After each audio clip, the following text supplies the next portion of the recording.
thank y'all so much for opening up for us this evening. The exhibition actually opens up to the public on Saturday. I want to thank the faculty and the students from the Department of Architecture at the University of Memphis who, blood, sweat, tears, I'm sure, a little bit of stress, just a little, were amazing pulling together some stunning scale models to complement the exhibition while it is here in Memphis through January. If you're a faculty member or a student from the Department of Architecture, if you could raise your hand so we can get to know you. Many of the artists are here, so hunt them down and say hello. Let's see. There's so many people to congratulate, but I want to thank those key partners. We've had a lot of extra assistance from Jim Murray, who's been a wonderful consultant on this project, and several others. And Myra! One of the international support has come from Knoll International, but of course we love to bring it home. And so Myra, the Iowa Spaces Group, and her colleagues with Knoll Textiles and Knoll have done an amazing job bringing in not only some wonderful historical information to add to the story, but also some beautiful pieces, two of which I'm sad to see were in my office. A museum quality original Florence Knoll chairs. We haven't had a chance to see them. They're stunning, as well as some wonderful Knoll textiles and some other pieces that are so important to the exhibition. We're delighted to be able to be time for our That's great. Thank you. So tonight we have special guest Gordon Watkinson. You are author, artist, photographer, curator of the show as well. And you are joining us for a few days. A couple of quick things that I just found out about. If you know of anyone who was not able to make it this evening, Gordon has graciously offered through the museum to take everyone on the open to the public a tour Saturday at 4 o'clock here.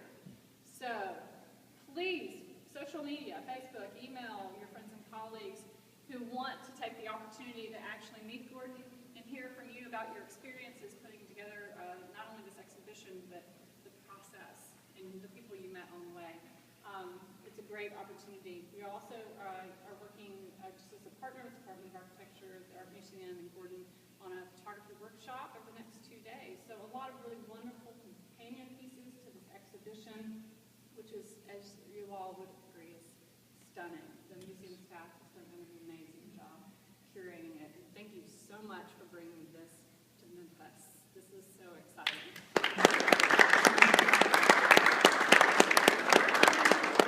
Sorry? Well, you've thanked everyone else, so I'll have to thank you. Our pleasure. Our pleasure. So basically, I live in New York, and I get to walk down Park Avenue quite regularly and see the Seagram's building and Lever House, and I realized that you can't relegate this type of modernism to the history books.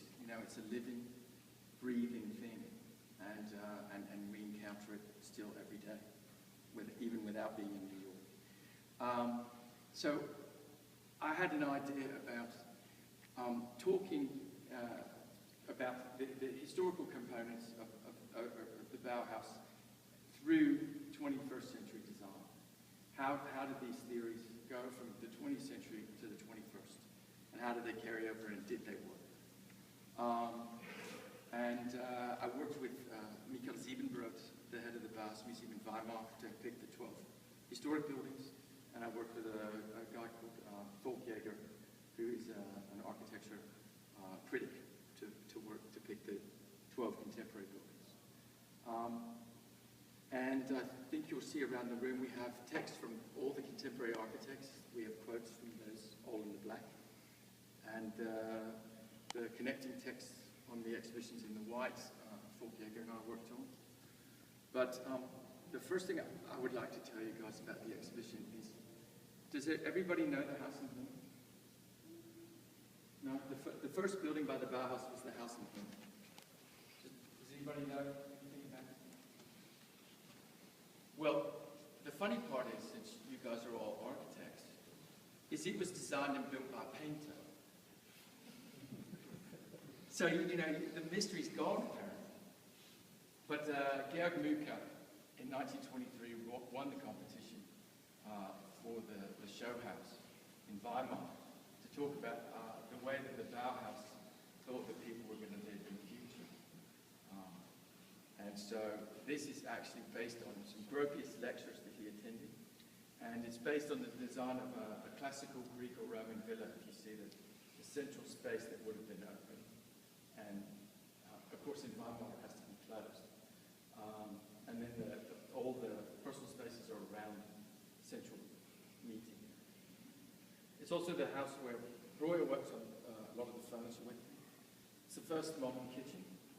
That's the first time that they had modular components attached to the wall. And we left this on because it was the first attempt at radiant heat, but the plumber put it in backwards, so it still leaks. Never worked. And it's also, I couldn't show it because the room is so small, but it was the first time that anybody put a light in a wall. And of course they did it right over the shower. So clearly no one died, because they did it again right here in the master's house later. So would you guys like me to take you through the exhibition or just give you some brief survey? Well, I think Okay. it'd be lovely. Yes, Okay. please. So this is the companion 21st century piece. It's done by Armin Zappler-Fatner. And it's also for an exhibition about how people are going to live in the present day. You have this central meeting area as well.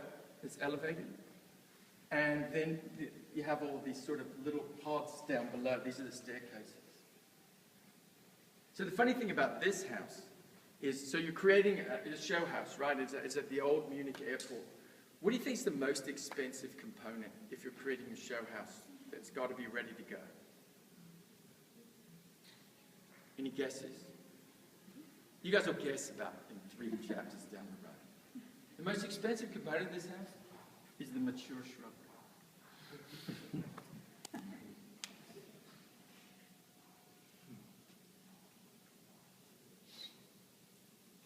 Any questions? So those are the staircases. There's the staircases. Okay. I'll tell you a funny story about this. So first of all, you're going to see a lot of clouds. All the 21st century buildings, I photographed in 14 days throughout Europe. And it was raining basically from the top of Spain to the top of Sweden. It was crazy. So this also was, I got to this house and the caretaker for the house had a date. So I've come from New York and she says, you got 30 minutes before I go to leave. So she apparently called her boss and said, he doesn't have anything. He was done in 20. But they liked the work so much that they showed the exhibition in the house later on. So it worked out.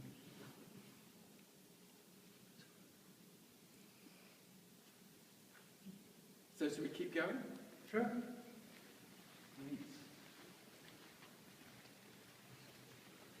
So this is the one you also bought this one. Yeah. Did you also design I did. Thank you. So this is one that you're really going to relate to. This is Walter Gropius' office in Weimar. And one of the things that we were dealing with theoretically here is about the fully designed space. So he designed this, he's got a rebuilt lamp that he modified, and the space is all cubed. And it's really great. But for the 21st century project, we were looking at designers' offices, we were looking at architects' offices, we were going all through everything, every bit of material we could find. And guess what we've worked out with you guys' offices? What happens as soon as you finish designing your office? Start redesigning. You We don't start ever redesigning your stop. office. Exactly. So every time we call an architect or a designer, we'd say, oh, this is such a great space, I want to come photograph. They say it doesn't look like that. So we had to find a lawyer's office, which is why it's a little boring. So it's why the cappuccino machine is here as well. And unlike you guys' offices, I was not allowed to photograph anything that might have a name on it other than their logo. No names on phones, no papers, no nothing. So this was really the hardest project to match up. Question. Sure. Is the Bauhaus building that's in sight now, Is it the original building that has been restored, or is it a recreation? Which one? The Bauhaus school that we see the photographs of. This is in Weimar. This is a Henry van der Velde building. The one you're about to see over there is in Dessau. Okay. So there are two separate ones, both of which are original that have been restored? Right, well, the one in Dessau was a very industrial city, and so the courtyard of the Bauhaus school was bombed. But believe it or not, Honecker, who was not supposed to be a big fan of modernist architecture, had it restored. Okay, so both buildings we see today are original or restorations? Right, well, this building, Weimar was not heavily bombed. It's not a very industrial city. Okay. You know, it's the land of Goethe and Schiller. So there wasn't much to bomb there. As a matter of fact, it's quite funny because you go there and really they don't talk about the Bauhaus at all. It's all Goethe, all the time. Which is part of the reason why I photographed this. I used a film made by Polaroid originally, and that's why it's in black, white, and blue. Because a lot of the original color palette for the Bauhaus in Weimar was based on the Goethe summer house. And they were very dirty colors, and the colors that we would never use today. And so they would I thought they would throw people off from seeing the form as something that would be timeless. Now it came in handy on a few projects for the 21st century, but I'll tell you about that when we get there. This is now a place where you get your driver's license. We had to remove tons of bikes here. I thought that was kind of ironic. You get your driver's license, it's fine on your bike.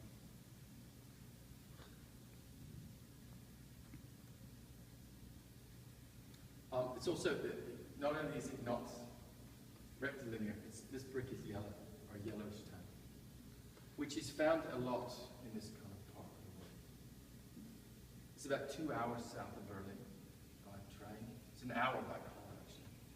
And you'll see another building in the project that is also got yellow brick.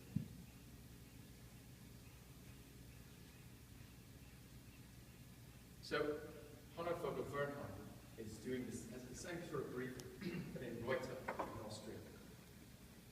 And working with the town, they devised another way of dealing with the social stigma of trying to get work. They created a space that not only is an employment office, but it's a place where small-scale theater happens, workshops, and other sorts of things. So, basically, if you go in there, you're not necessarily an unemployed person. So they dealt with it in a very different way. One of the jokes that I have with Hanno is he drives a 911, and I thought that was quite ironic that he would park his car in the unemployment office.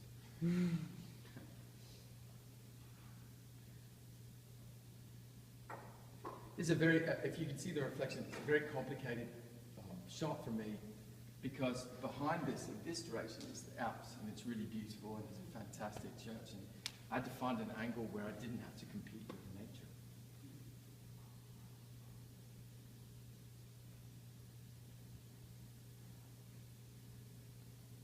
And they also, you know, this is kind of a throwaway, but in Germany they have the same kind of idea about the light at the end of the tunnel.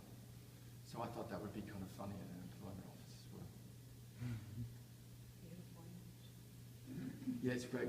Yeah, he really uses material very well. A hallway that long doesn't seem very efficient. It's from the parking garage. So you don't need to enter any other interiors? No, and it's a ramp up, you know, so it's sort of, you know, makes it all accessible. It's quite an amazing setting. So would you come out here? The ramp is along this, Okay. but it's on the other side, I think. This, I think, is this side. And then the other side is the street side.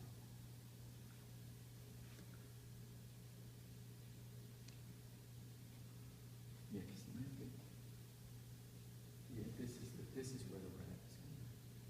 Because they have a balcony on that side as well. Most of these seem to be fairly small-scale buildings, like homes and small offices. Is that really indicative for the original movement?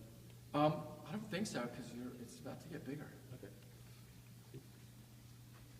That's the model of what we're about to see.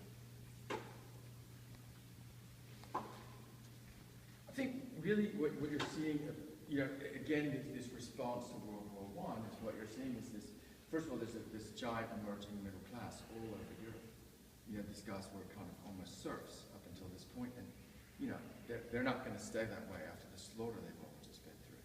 So, you've got this kind of, this elevation that's happening very quickly. So they're creating houses rather than just these giant tenement houses. They're creating houses, for, before that, people that own their own house, they had servants and stuff like that. So they have to think about the middle class, they have to think about how they're going to function. They're going to function totally differently than the people that had individual houses before them. And it's a fascinating, rapidly changing environment all over, and it's, to me, it's funny to watch even the parallels between sort of Central Europe and Germany. This again is built for sort of workers. It's an experimental project. It's called inside of a big siedlung called Weisenhof in Stuttgart. This is the model. What you saw in the front are models of other buildings that are in Weisenhof as well. The J.J. Al buildings are right here that are in the front. The funny part is, J.J. Al that you saw in the front there, have you ever heard of him? Yeah? Because a lot of people in the West End, he was the rock star. He was the guy that had to beg to come. He had 3 kind of dodgy projects, or not so well-liked projects after that, and he's sort of fallen out of everybody's radar. So Mies was the head of the German Werkbund, and he organized this with, in conjunction with sort of local manufacturing. What his thinking was here was that people's lives changed. They got families, they got married, there's all sorts of changes that can happen. So what he decided to do about that was to try to figure out a way so that you wouldn't have to change your residence, you would just change the configuration of your residence. So this is the last remaining wall, but he designed all the walls to move, so that you had 4 different possibilities to configure your apartment. The funny thing is about this, he did the same thing again in Chicago, in the 2 high-rises there. The thing they have in common is that the rich people and the workers, they never moved their walls. They just put a configuration up and left it. Is the top level a common space, or are these special units? They're common. I thought there were special units, and then the guy took me up there, and we traveled all over the place there. Now there's a laundry room kind of behind here as well. It's really fantastic.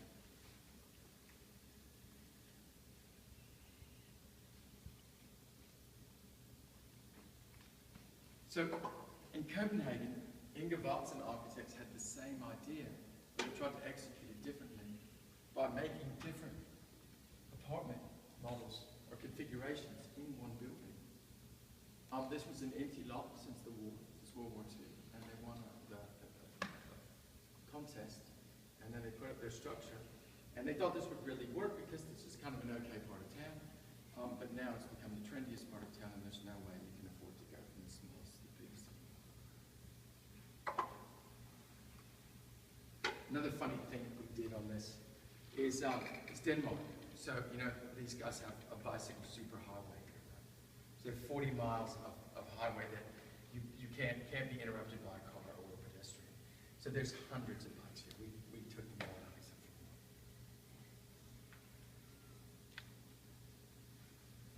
Any questions? That's it? No questions? Got it. Here we go to test our next hand lever chair.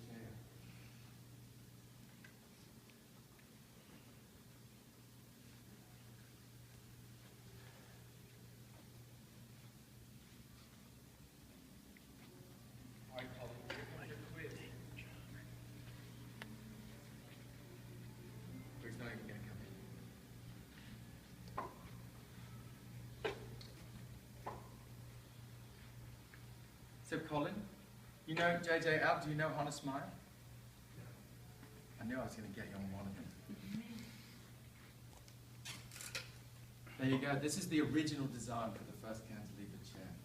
This is also a lamp by Mariana Brandt, the same person that designed the lamp that piece on the front. So we'll move around. And it's put up there so you guys can feel free to test it out.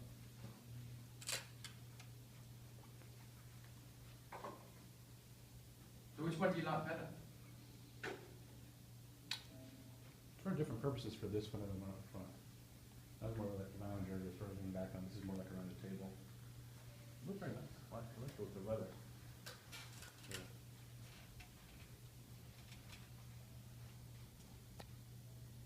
What do you think?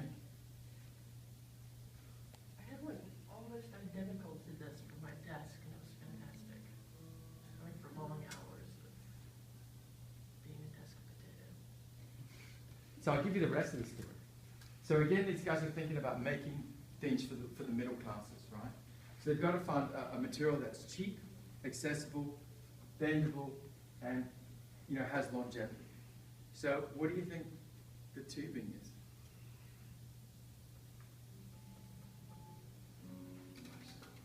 Yes, exactly. You guys know the answer. So it comes from bicycle tubing.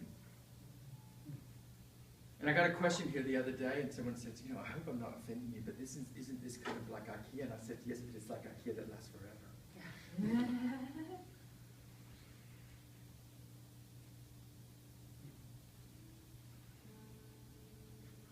So the next project is from the second head of the Bauhaus school, a guy called Hannes Meyer. He was a Swiss architect, and the very first project that he got, the whole school participated in, was the German trade union school in Bernau. Excuse me.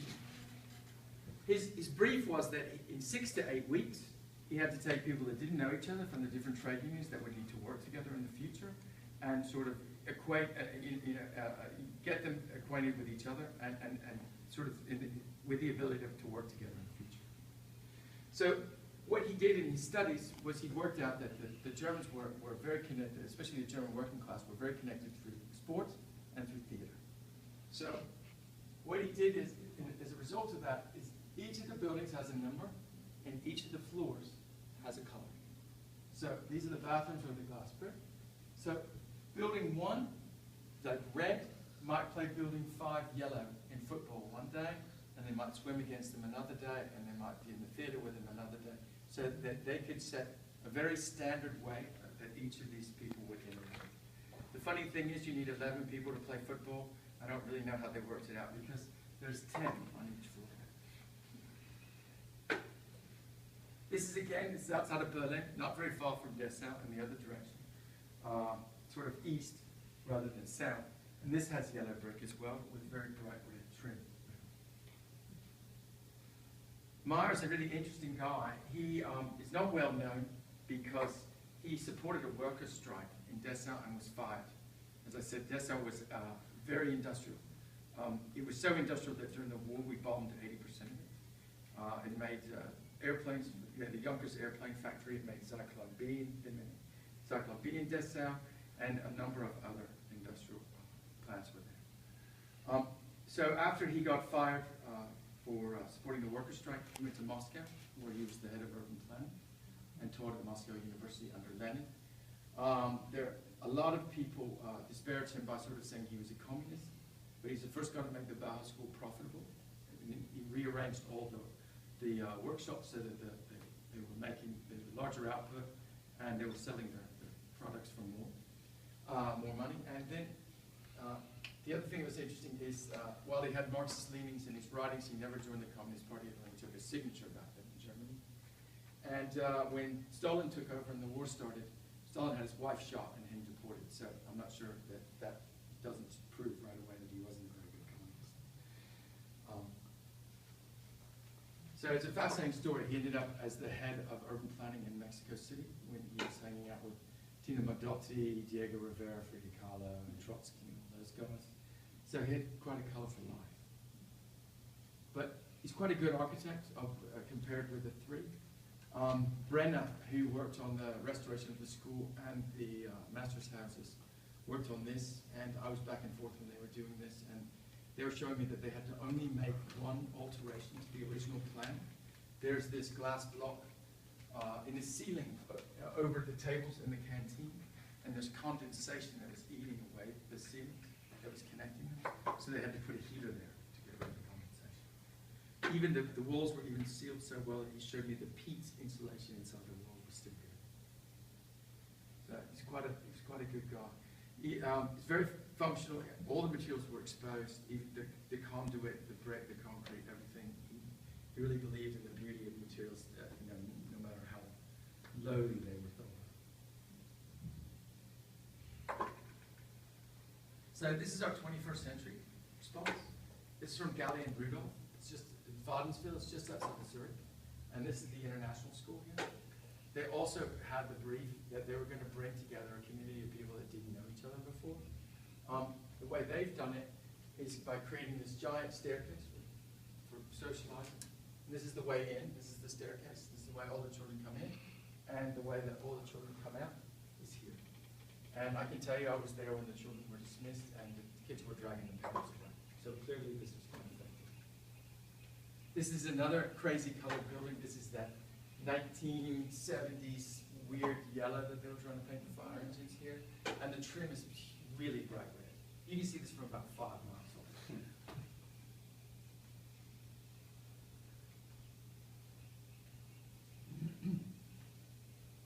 So Gordon, of all the buildings that you saw, the original examples, how many of them were close to the original function? The Tartan, the school. This is now a conference center. Okay. This was a crazy building because the Russians liked it so much that they bivouacked a lot of their soldiers there because it was right near the east-west border, and then they tried to make it disappear off the map. They did everything they could to sort of make it look like a bomb site or whatever. So, they discovered it. It was in disrepair when they left, and it was, so it's taken them years. They finally finished it. I was there. The last time I was there, it's the image on the right hand story, it's just snow, but it was finally ready for you to sleep in or whatever. But it's the school. Alsenhorn is a museum. The Turton estate is fully used. Steelhouse is a museum. Weisenhof, everything is used because the city of Stuttgart houses people there. I think that were you there when I told the story that the director of the Clay Centrum in the museum in Bern was leaving to come work in Stuttgart. He was very excited because he'd just been given the small Corbusier house to live in. So that's still used. Tugendhat is going to be a museum. German Pavilion is still kind of a meeting place. I mean, I'm not sure, if that's considered the same. Were many lost? I mean, going through your research, were there many projects that you wish you had been able to have seen that had Not really. Okay. Surprisingly, there's a project that has a crazy history. There's 2 buildings that Mies built in Krefeld, called the House Lange and the House Estes. They're right next to each other in the Contemporary Art Museum now. And I guess Mies didn't like the clients very much. Krefeld was the fashion center of Germany. Most people don't realize this, but Hermès was originally from Krefeld before they moved to Paris. So Johnson wrote at some point that they'd both been bombed and didn't exist anymore. But they're there, I've seen them. And it's really fantastic because Mies takes the exterior of the building and creates double the amount of rooms that are in the house. And he's doing it by raising and lowering elevation, he's doing it by vegetation. It's fantastic to have that. So I wanted to include them, but Michael Siebenbrot hadn't been there. And he also was kind of the mind that Mies hated these people, and he thought, it's not really sort of a Miesian expression. But he also built a factory there, which was interesting. But yeah, Weisenhof lost both Gropius houses. They were bombed. Gropius, one of the master's houses was bombed in Dessau. But not much else. These guys, when they first were building them, they were building at the outskirts of the cities. So they weren't necessarily here. Like you would have thought, do you know Siemensstadt? Do you ever study that? Do you know Siemensstadt? Bruno Taut, Gropius built there, but it's just on the outskirts of Berlin. And I would have thought that would have been hit because that was the city of the workers, fully intact. still used. It just says so much about the design that so many are still Yeah. being used today. Well, the two things it says, which I thought was really weird, is it says that we were pretty accurate, the Allies were pretty accurate when they bombed Germany, because you see really, like, this was, you're still in Berlin, because I go there quite a lot, you see an empty spot and they go, okay, that was this and that factory. And you're like, wow, you'd have thought they got a whole block or whatever, and then the designs are so relevant, nobody's ever played them down. But it's crazy.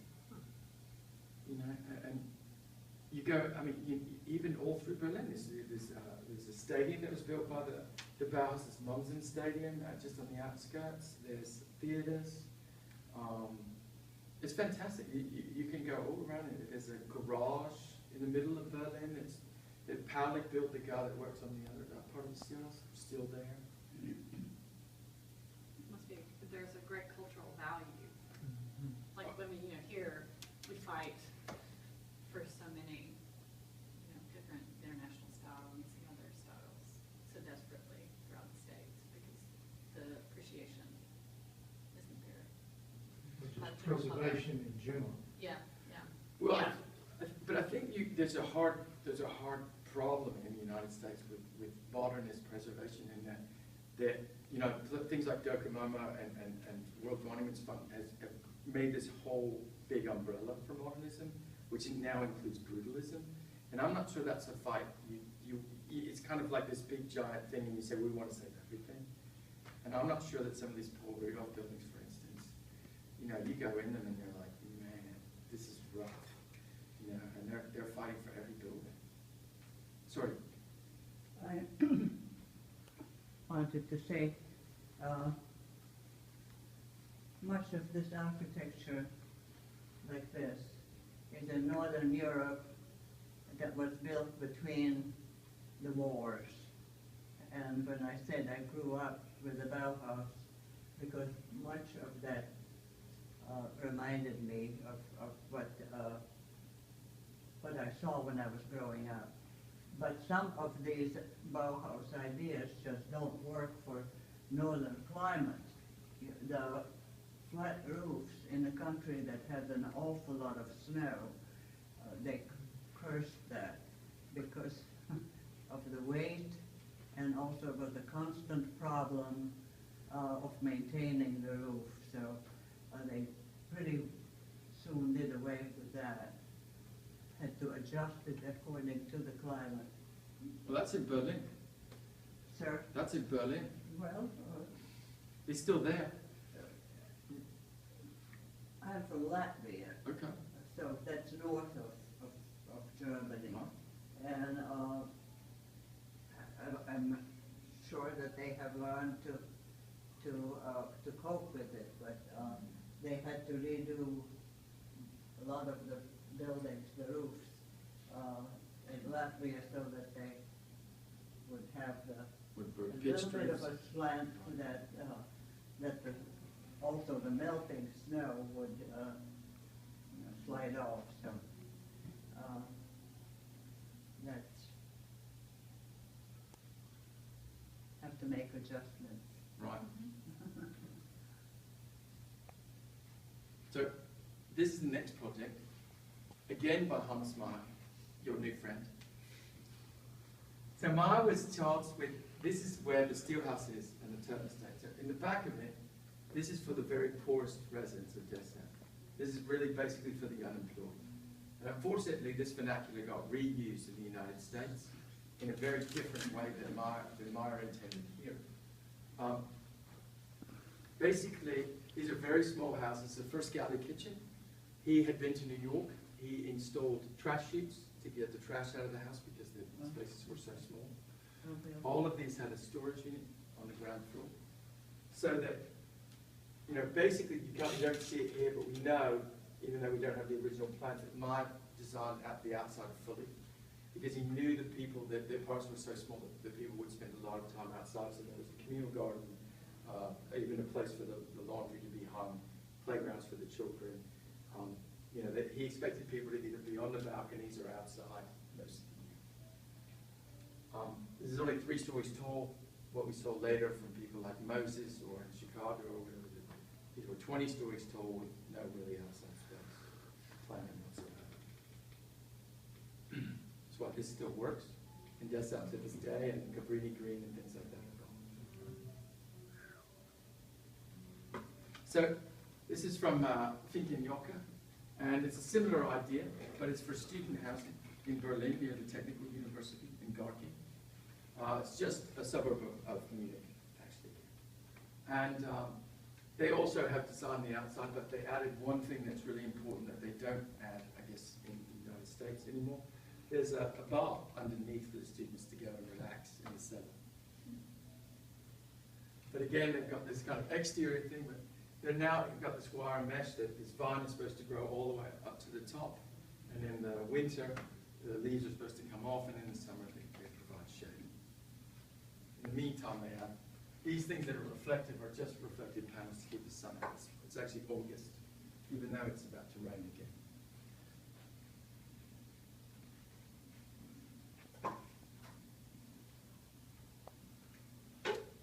Any questions? What is the space here? Staircase. It's just a poured concrete staircase. But I was fascinated by, how strong that was. I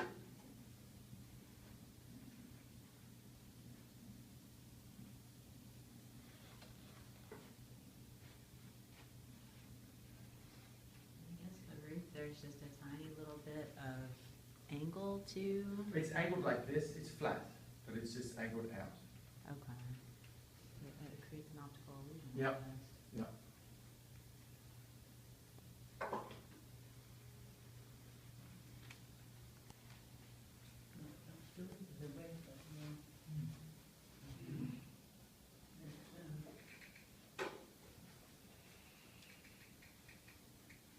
So this is the German theme by Mies van der Rohe. I think everybody knows this. It's just the architecture guys. I make you jealous. In Auburn, when we had this up, the head of the architecture school of the city to give every student an A if they could draw this from memory. See, it's only 10 lines, so you should be able to remember that. Mies was always thinking about blurring the boundaries between architecture and nature. So he put in this kind of reflective pool here, and he also used the same flooring outside as he did inside. Traveling.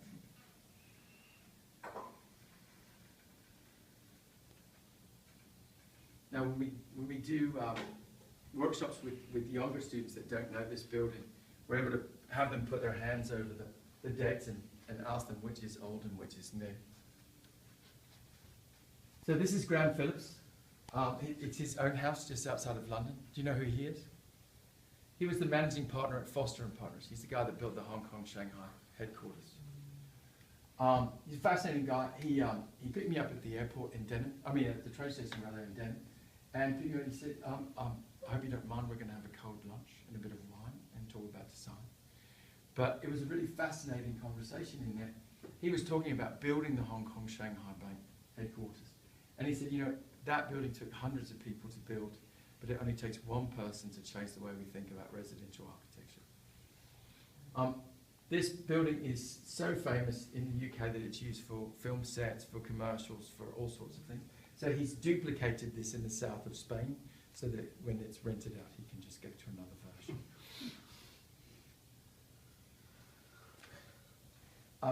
You'll see this in both of these projects. The teenage children of both of these architects don't fully participate in their parents' experiments, so they live in the guest house.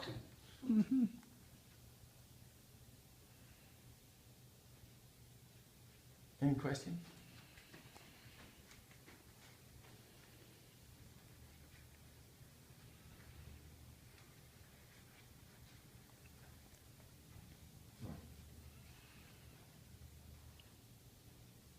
You want to talk about total design?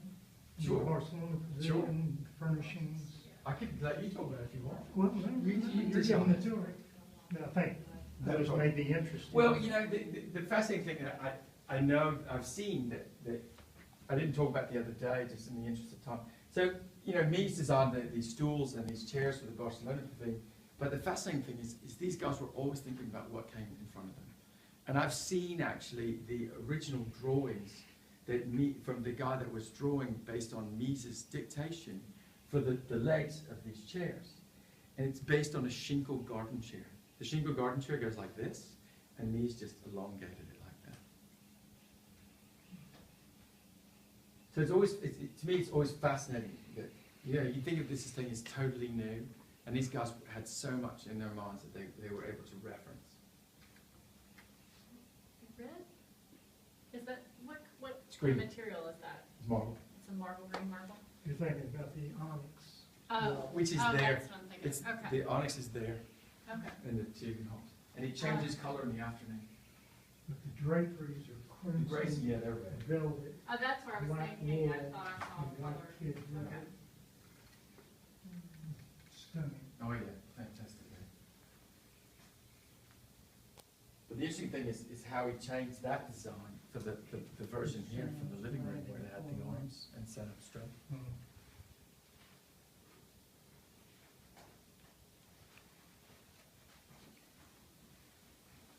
So this is the Villa Tugendhaus.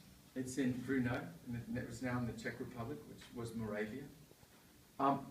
This was a building that was the merger of the two richest families. It was built as a wedding present. And they just said build it. They didn't really give him a budget at all, so he could do whatever he wanted. So when you can do whatever you want, this overlooks the town. The town is through here. This is the entrance, and back here is where the bedrooms are. You go down one floor and you come to this area here. And then this area here is the staircase out to outside, but this is a glass wall that overlooks the entire town. And, you know, you want to blur the boundaries between architecture and nature, right? So how do you do that? You put a button in that you sink the glass wall into the cellar, and you just have a giant covered porch. Still works. When I was there, they insisted on using it, even though, as you can see from here, it had just snowed. Would this have been, the fencing, would that have been original, or has that just been added for I privacy think that's reasons, original. or- Okay. Because this is where the servants live. They live behind where the car park is. That's not original. We took the hands off. That's actually a clock that says when it's open and closed. Okay. But the rest, I think, was there. It's a funny house. The Tugendhaus were Jewish. They had to leave quite quickly. One of them is in Vienna, and the other one is in London. But they've been interviewed. They said they had a fantastic childhood here. The parents let them ride their bike. It was like an indoor playground. The interesting thing is the furniture, like the MR chairs that you sat in the front, were designed for this. They have Bruno chairs from Knoll that were designed for the living room. The bedrooms, these round chairs were originally designed for this dining table, even though I had a German architect one day pounding on this photograph saying these weren't the chairs, the dining chairs, and I was like, they're there. It's a quite fascinating history in that the Russian premiers, when they came to the Czech Republic, liked to stay in this house. So a big chunk of the renovations is to deal with Brezhnev added cabinets to have a lot of TV sets on simultaneously. So they had to fix that and several other things. The other thing that you'll notice is the same material here as he used for houses for the working classes. So he was very much into material. This is the onyx wall. Late in the afternoon, it turns red, from brown to red. They insisted that they give, I don't know if I told you this story. When I got there, the woman was there. She goes, I know you grew up in Britain. I know you must like tea. She just gave me a pot of tea on the table, and she said, "Here's the keys. We'll see you in 4 hours." Nice. So it's a museum now? They just finished the restoration. I guess they take tour groups in and out. Yeah, it's an amazing space. It really is. I mean, it had all this technology in it. It had new ways of circulating air that are in the cellar. Just all sorts of crazy things. One thing I didn't mention previously that you guys would be interested in is Gropius went to the Junkers airplane factory and put a propeller in the cellar of that employment office to circulate air. So Mies was starting to work off that idea that Gropius had. And they had like eucalyptus and cedar down there just for smells, and also it's really crazy what they were up to. So the 21st century idea of all this technology is by Werner Zubeck, who, as you can see, is highly successful in separating the boundaries between nature and architecture, but he's also trying to separate the boundaries vertically inside of the floors themselves. A lot of technology in this building. It's off-the-shelf prefabrication. The glass is magnetic glass that just goes onto this metal frame. They poured the concrete, they put the metal frame up, and brought the services in from the outside via this pipe, and that's the front door there. I think they said it was roughly 3 weeks to fully assemble this. Vertically, the services go through the pipe, and horizontally, they go around these. And it's such a clever system that you just plug in the bathtub even, and it's on wheels, so you can move it to another part of the house if you want to. So someone really living there? Yeah. Wow. This is a bit, it's on 3 sides of hills. Both of these houses are famous. This house is famous for all these movies and whatever. This house is famous because they've had newspaper articles claiming that these guys don't live here. But you can't see them. And from the street, it's a really steep angle. The Tugendhat, I can't photograph the window because I can't even see it. The angle is so steep. This is even worse. And so they had a funny story they were telling me is that in Stuttgart is a basin that goes like this. And Weisenhof is kind of over here, and they're over here. And there's a restaurant over here. And they said that they knew the restaurant owner, and that someone had taken a telescope to look over to see if they could actually see him there. But apparently there's so much glare you can't. Zobek is an engineer and an architect. So he's got like every modern convenience in this thing. So Frau Zobek doesn't like you to have your shoes on in her house. So you open the door and there's a drawer that opens in front of you that can sense if you put something in it. So it doesn't close until you put something in it or they push a button. It's insane, that house.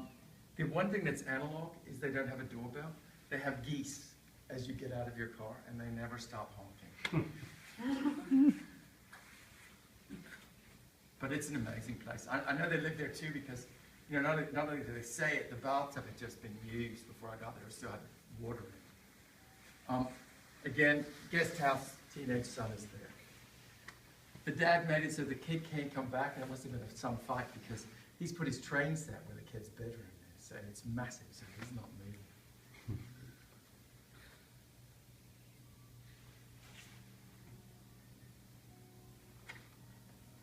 So that's the top floor.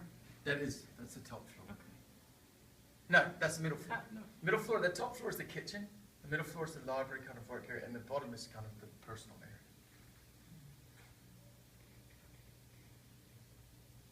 It's really fun. I mean, the view is amazing.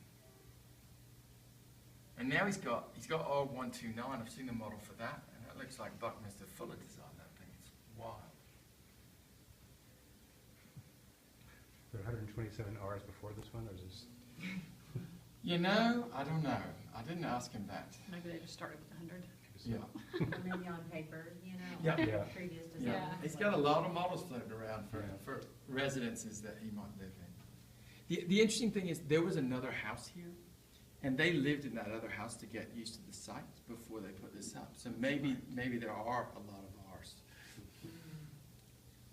And is this, just look like a jewel box at night? Were you able to see it at night? It glows in the dark at night. I've seen the photographs from the. So you can see straight through it? Oh, yeah. If you stand Like a on this, jewel if you box, climb right this on that- hill.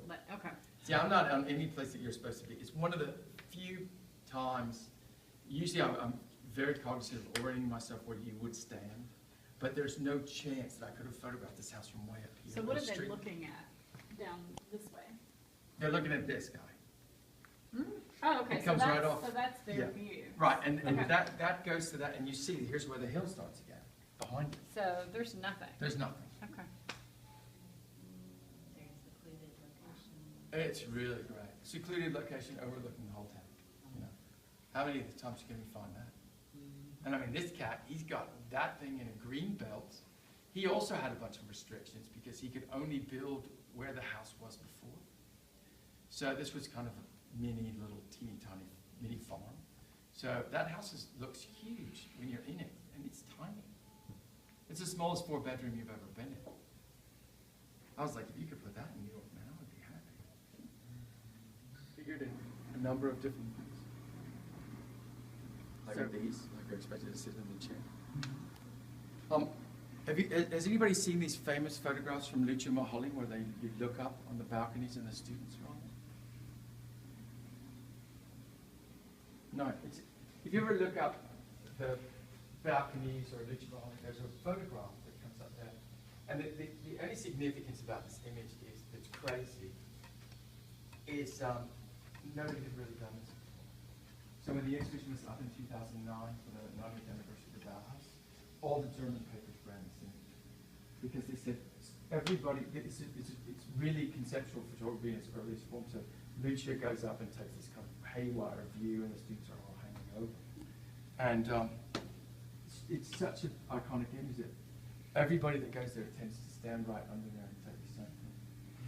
That's fantastic. That I was shocked when they said, hardly anybody's ever just taken it.